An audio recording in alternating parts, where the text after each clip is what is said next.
दोस्तों, यदि आप एक बिजनेसमैन हैं तो फिर मैं आपसे यही कहूँगा कि आप इस पूरी वीडियो को ज़रूर ध्यान से देखिएगा, क्योंकि आज की इस वीडियो में एलआईसी की एक ऐसी बेहतरीन प्लानिंग मैं आपके लिए प्रस्तुत करने जा रहा हूं, जो कि आपके बिजनेस के लिए, आपके परिवार के लिए और आपके बच्चों के भविष्य के लिए बहुत ज़्यादा फायदेमंद साबित होगी। एक इंसान अपने जीवन में जो भी कार्य करता है वह अपने व्यवसाय से होने वाली आय के आधार पर ही करता है।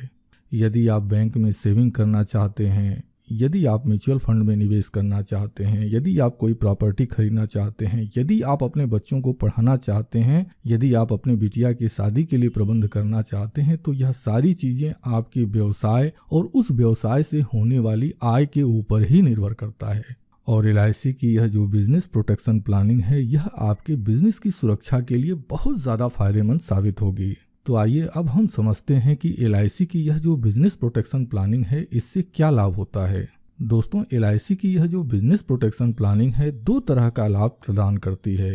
पहला लाभ यह है कि यह आपके जीवन काल में बीमा सुरक्षा देती है, और दूसरा लाभ यह है कि एलआईसी को यह पता है जब एक बिजनेसमैन बुजुर्ग हो जाता है, जब वह अपनी जॉब से रिटायर हो जाता है, तो उसको बुढ़ापे में कोई भी पेंशन का साधन उपलब्ध नहीं होता है। तो एलआईसी की यह जो प्लानिंग है, आपके बुढ़ापे के लिए एक फंड का निर्माण करती है। यह फंड इकट्ठा रूप में आपको वापस कर दिया जाता है। आप इस फंड का उपयोग पेंशन के लिए कर सकते हैं। दोस्तों, एलआईसी के इस प्लानिंग को समझने के लिए सबसे पहले हमें बिजनेस को समझना जरूरी है। हालांकि मैं जानता हूं, जब आप बिजनेसमैन हैं तो यकीनन मुझसे कहीं ज़्यादा आपको बिजनेस की जानकारी होगी। मैं आपके बिजनेस के विषय में जानकारी नहीं देने जा रहा हूं। आपके बिजनेस में जो फंड यूज होते हैं, पैसे की जो भूमिका होती है, मैं उस पर जिक्र करने जा रहा हूं। किसी भी बिजनेस को करने के लिए 3 तरह के फंड की आवश्यकता होती है। पहला फंड, यदि आप एक दुकानदार हैं तो यकीनन आप अपने दुकान में कुछ प्रोडक्ट रखते होंगे। जैसे मान लीजिए, यदि आपका एक जनरल स्टोर है तो आपकी जनरल स्टोर की दुकान में तमाम तरह के जनरल स्टोर से संबंधित प्रोडक्ट पड़े हुए होते हैं। अब यह जो भी प्रोडक्ट पड़े हुए होते हैं, यह एक फंड के रूप में होता है। जब आप इसको बेचते हैं तब इससे आपको इनकम मिलती है, आपकी कमाई होती है। दूसरा फंड आपके ग्राहकों के बीच में आपके द्वारा दिया गया उधार रुपए के रूप में होता है।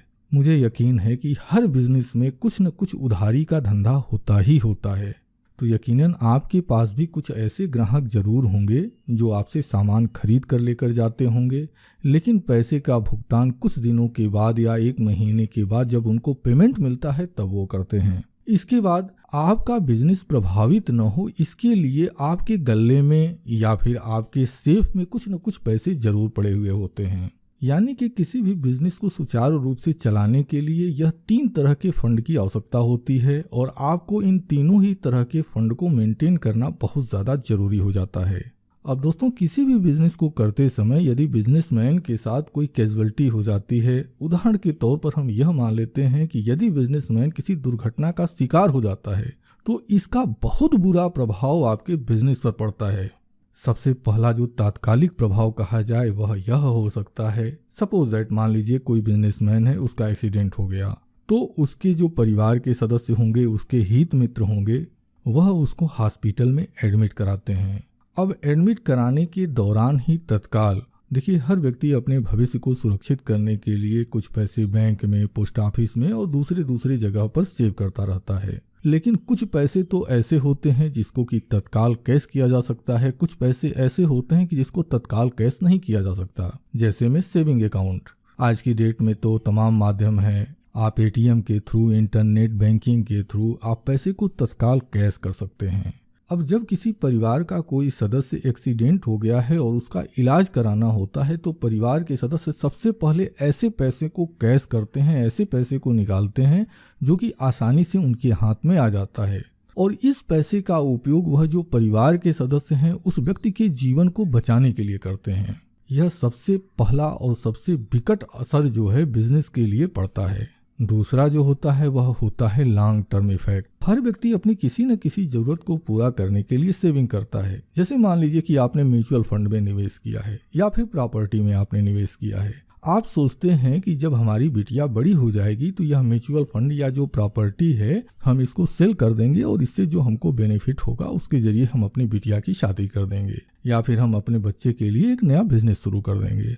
लेकिन यदि परिवार का मुखिया उस परिवार के साथ नहीं होता और उस परिवार के सामने कोई विकट परिवेश आ जाते हैं, ऐसी कंडीशन में इस तरह के जो म्यूचुअल फंड होते हैं, प्रॉपर्टी होती है, गहने होते हैं, फिक्स डिपॉजिट होते हैं, बहुत अधिक संभावना होती है कि परिवार के जो दूसरे सदस्य हों वह इस अपनी ज़रूरत को पूरा करने के लिए आपकी इस सेविंग को तोड़कर उपयोग कर लेते हैं। अब यदि परिवार के सदस्य इस तरह का कार्य करते हैं तो वह अपनी तात्कालिक ज़रूरत को तो पूरा कर लेते हैं, लेकिन भविष्य में जो बड़ी ज़रूरतें हैं जिसके लिए कि आपने सेविंग किया हुआ था, सेविंग की शुरुआत की थी, उस समय उनको काफ़ी समस्याओं का सामना करना पड़ता है। अब दोस्तों, तीसरा और सबसे महत्वपूर्ण जो असर होता है वह आपके बिजनेस पर होता है। अब देखिए, जब आप अपने बिजनेस को कर रहे होते हैं तो आपके दुकान से तमाम लोग उधार पर सामान लेकर जाते हैं, लेकिन जब उनको यह पता चलता है कि दुकानदार की डेथ हो गई है तो ऐसी कंडीशन में वह लोग विभिन्न तरह के बहाने बनाकर, जैसे में कि हमने उनसे उधार लिया ही नहीं था या हमने लिया तो था उनको पैसा दे दिया था, ऐसा कुछ बहाना बनाकर अधिकतम लोग वह जो देनदारी है उससे अपने आप को बचाने की कोशिश करते हैं। अच्छा, दूसरा बहुत बुरा असर पड़ता है और वह यह होता है कि देखिए, जब आप किसी बिजनेस को कर रहे होते हैं तो आप भी बड़े महाजन के यहाँ से जाकर आप कुछ न कुछ अपनी दुकान का सामान लेकर आते हैं और वह इस शर्त पर लेकर आते हैं कि हफ्ता दिन, महीना दिन के अंदर आप उस सामान की बिक्री कर देंगे और बिक्री करने के बाद जो पैसे आपको मिलेंगे इससे आप महाजन के कर्जे को चुका देंगे। अब देखिए, सबसे पहला तो नुकसान यह हुआ कि जो लोग आपको उधार देने वाले थे उन्होंने मना कर दिया या बहाना बना दिया। दूसरा चीज, जो महाजन है वह आपके व्यवसाय का जो भी उत्तराधिकारी होगा उस पर यह दबाव बनाएगा कि उसकी जो उधारी है या तो आपके बिजनेस का जो वारिस है वह उस पैसे को वापस करे या फिर जो सामान आपने महाजन के यहाँ से लेकर आप आए हुए थे उस सामान को वह वापस ले जाने की डिमांड करेगा। तो यह जो कंडीशन होती है किसी भी बिजनेस के लिए बहुत ही बुरी होती है। तो दोस्तों, मेरी LIC को आपकी इस तरह की समस्याओं की पूरी जानकारी थी और इसी जानकारी को ध्यान में रखते हुए LIC ने बिजनेस प्रोटेक्शन प्लान लॉन्च किया। अब यह प्लान क्या कहता है, आइए हम इसको एक एग्जाम्पल से समझते हैं। तो एग्जाम्पल के लिए हम यह मान लेते हैं कि आपका जो बिजनेस है, आपके बिजनेस की वैल्यू 20 लाख रुपए है और आपकी एज 30 साल है और सपोज दैट कि आज की डेट में आप यह मानकर चल रहे हैं कि हम 60 साल की एज में रिटायर हो जाएंगे। तो ऐसी कंडीशन में आप यह जो पॉलिसी है वह 30 साल के टर्म के लिए आप इस पॉलिसी को लेंगे। और कमाल की बात मैं आपको बताऊं, यदि आपके बिजनेस की वैल्यू 20 लाख रुपए है और आप इस प्लान को लेते हैं तो इस प्लान में केवल और केवल 192 रुपए रोज की आपको बचत करने होंगे। अब यदि आप 192 रुपए रोज की बचत करते हैं तो इससे आपको क्या लाभ होगा, आइए अब इसको देखते हैं। तो LIC की पॉलिसी में सबसे पहला जो लाभ होता है वह होता है रिस्क कवर का।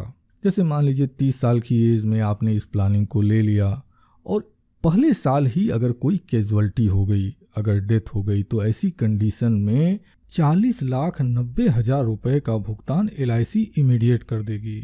इसी तरह से 32 वर्ष की उम्र में 41,80,000 रुपए का रिस्क कवर होगा, 33 वर्ष की उम्र में 42,70,000 रुपए और 34 वर्ष की उम्र में 43,60,000 रुपए तक का भुगतान मेरी LIC कर देगी। यानी जैसे जैसे आपकी उम्र बढ़ती जाएगी, पॉलिसी की अवधि बढ़ती जाएगी, वैसे वैसे यह आपका जो जोखिम कवर है वह भी बढ़ता जाएगा।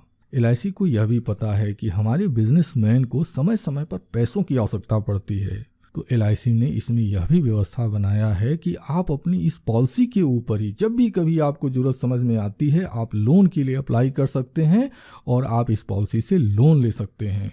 अब दोस्तों, यह जो जोखिम कवर हो रहा है, यानी कि यह जो रिस्क कवर आपको मिल रहा है, ईश्वर न करे कल की डेट में अगर आपके साथ कोई कैजुअलिटी होती है और सपोज दैट कि आपके जो नॉमिनी है उसको यह पैसे मिल जाते हैं, तो आप खुद सोच कर देखिए वह बड़ी ही आसानी से, सपोज दैट इलाज के दौरान अगर परिवार के सदस्यों ने किसी से कुछ कर्ज लिया है उस कर्ज को भी आसानी से वह चुका सकते हैं। इसके बाद महाजन के पैसे को वापस कर सकते हैं और तो और इस पैसे के कुछ हिस्से को आपके बिजनेस में भी इन्वेस्ट करके और मजबूती ढंग से इस बिजनेस को आगे बढ़ा सकते हैं। और दोस्तों यदि आप ध्यान देंगे तो आप पाएंगे कि यह पॉलिसी जैसे जैसे इसकी प्रीमियम जमा होती जाती है, इसका रिस्क कवर धीरे धीरे बढ़ता चला जाता है। जैसे में 58 साल की उम्र में यह जो रिस्क कवर है बढ़कर 81 लाख रुपए हो जाता है, 59 वर्ष की उम्र में 84,30,000 रुपए तक हो जाता है, और 60वें साल में यह जो रिस्क कवर है सबसे ज़्यादा बढ़कर 89 लाख रुपए तक चला जाता है। और जब आपकी अवस्था 60 साल की हो जाती है, यानी कि जब यह पॉलिसी मैच्योर हो जाती है, तो इस पॉलिसी की मैच्योरिटी पर लगभग 69 लाख रुपए का पेमेंट आपको मिल जाता है।